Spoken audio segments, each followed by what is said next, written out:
Blairing Out Show. All right, this is the Blairing Out with Eric Blair show, and I'm backstage here at the 2004 Hootenanny with the Reverend Horton Heat. How you doing today, Reverend? Doing damn good, thank you. Yeah. Thanks for asking. No problem. Now tell me, you said that you have the wife and kids out here today. Yeah. Wife and kid, though. Wife and kid. Yeah. How's that work for you? It makes it kind of stressful. Does it? Yeah, because I gotta go play a gig, getting up in front of 10,000 people. It'll make you nervous, I gotta be prepared. Maybe it'll take my mind off that, just go up there. You still get a little nervous before you go on stage? Oh yeah. That's what keeps you going, Get out there and get all nervous and get kind of like a deer in the headlights, Whoa, there's a lot of people, and just try to do the best you can, Cool. Now, how's this tour been for you so far? It's been pretty good. This little trip just started. We played Vegas last night, Tucson the night before, but then the month of May we were all over the East Coast and Canada. So, we're just month on, month off is kind of what we do. This is a big festival, so it's huge. And just a Reverend show. What size venues? We still play little bars, but we play some big ballrooms and that kind of thing as well. So the average is kind of cool. It's the old theaters, that people, they're no good as theaters anymore, movie theaters or where they used to have plays and really vaudeville and all that. So these places have a lot of great history, but that's kind of the average thing, an old theater with a, capacity of, maybe between 700 and 1,500 or something, but... Now, you just signed a deal with Yepros. Yeah, it came out the 30th of June, so it's been out a few days. So. What's the fan reaction so far? I don't really know, and so... Yeah, I don't really know. I don't even know if I want to go there either. Oh, really? Yeah, because everybody has something bad to say, so... The thing is that you've got a die-hard following of people. You're headlining the stage today. You wouldn't be headlining if people weren't out here to see you. Well, that's quite a compliment, because, a lot of these bands out here are bands that I love and... supported and then has just enjoyed. I'm glad they're here. So and so bands that have supported us, the Cramps, had us out on tour way back when. We did a long tour with them, and that was pretty fun and great for our career, at the same time. Yeah. So. And Big Sandy.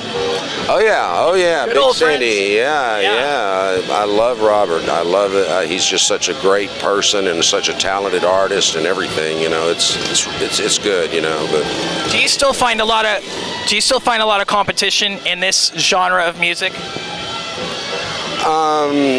Well, competition, that doesn't really kind of equate with me, Okay. because there's a lot of guitar players not near as good as I am who make millions. Yeah. But then again, there's a lot of guitar players that are way better than me playing the Ramada Inn every Thursday night, That's true. So, that's kind of so it's not really a competition thing, but I don't know, there's probably a little bit of that going on somewhere in there, Now, this is the 10th anniversary of the Hootenanny.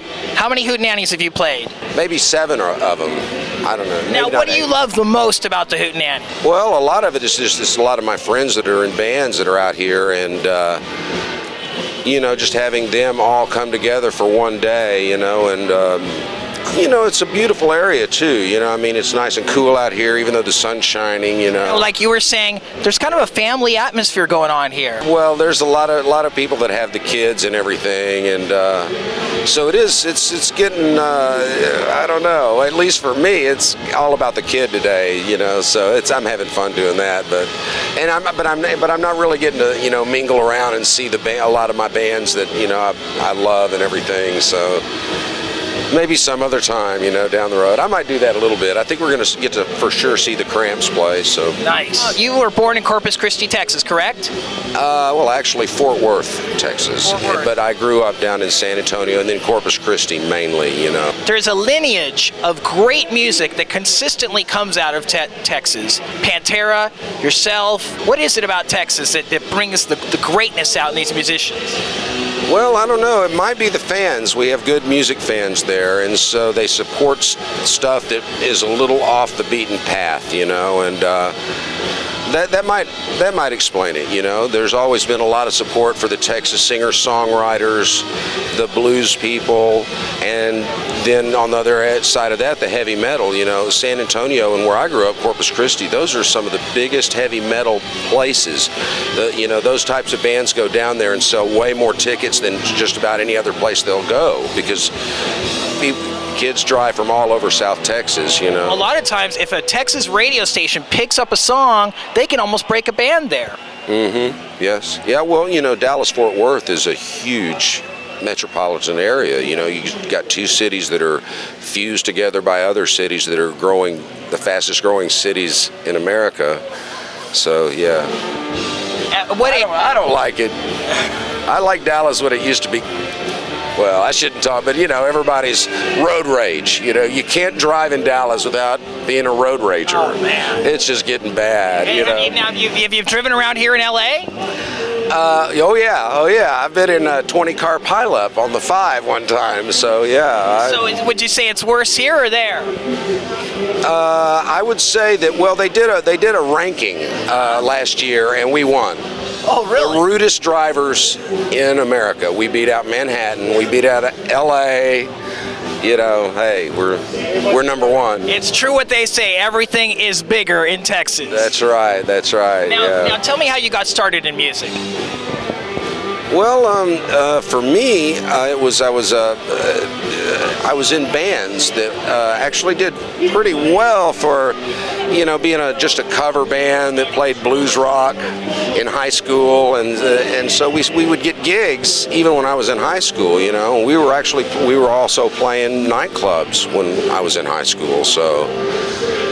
I did that, got a little confused about what was going to happen with the music thing, you know, and it was, it was the best thing that I knew how to do, you know, so, you know, that's life, you know, you specialize in one thing. I'm just real lucky that it gets to be a dream job, you know, but, you know, got out and started playing. My first band was a 50s band called Chantilly Lace, and had some really talented kids in that band, and then other bands that would play dances, and it just kind of grew from there, you know, got in a band that toured a lot, but those are all cover bands, you know, and so I didn't, you know, and so when my writing came out, a lot of it had that 50s and then, you know, mixture of blues and country thing going on, you know, and but rock and roll too, you know. How did you get your deal with Sub Pop?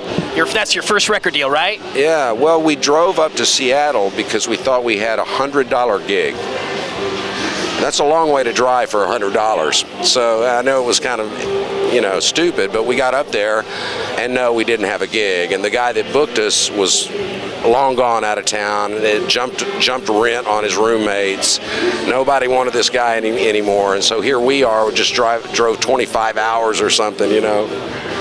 You know, this guy, and they're like, no. But so people let us crash on their floor. We stayed up there for about 7 days and got thrown on a show that actually Eddie Spaghetti's band was playing.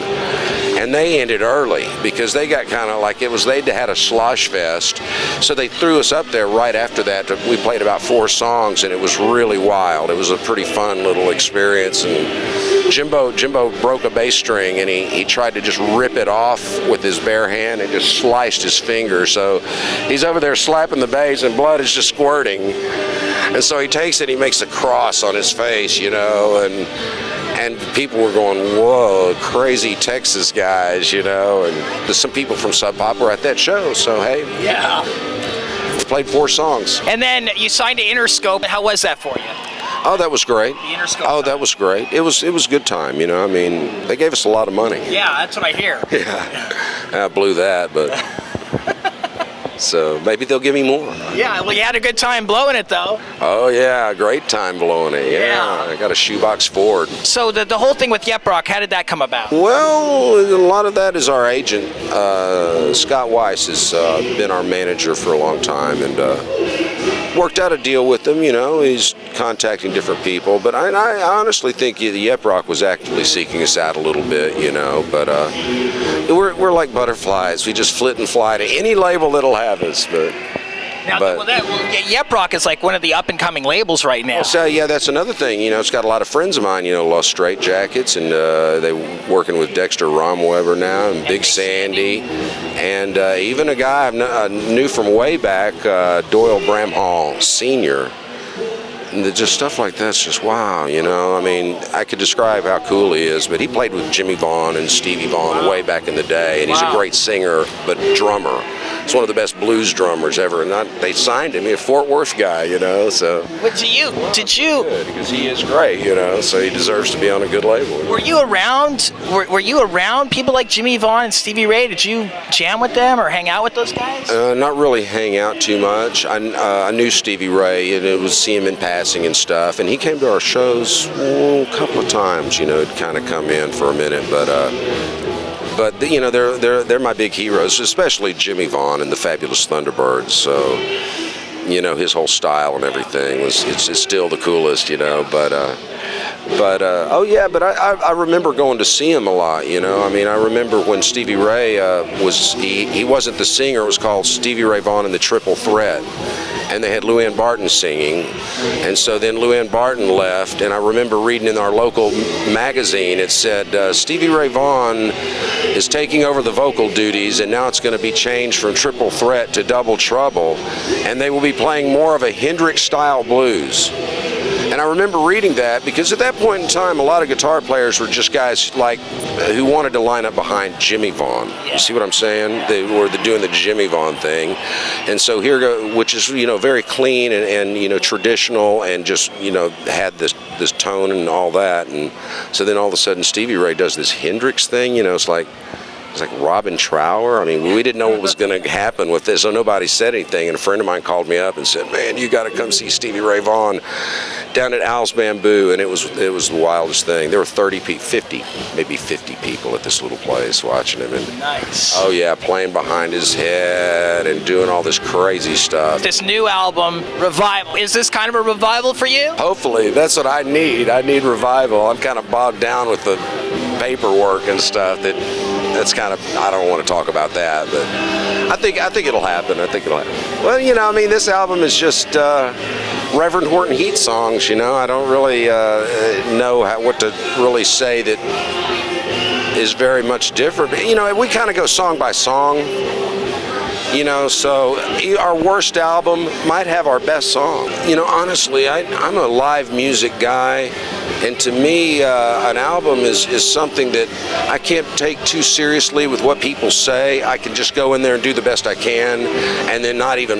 I really honestly don't like to read the stuff they write about me because it's bad, it depresses me, I mean, I tried my best, I've got a song on this album about my mom just passed away, and it's about my parents, and so they write that I don't care, it's like, well, I don't know what to do. We just try to crank out the best stuff we can, then not even worry about what people say because we'll hear it eventually. The Blairing Out Show.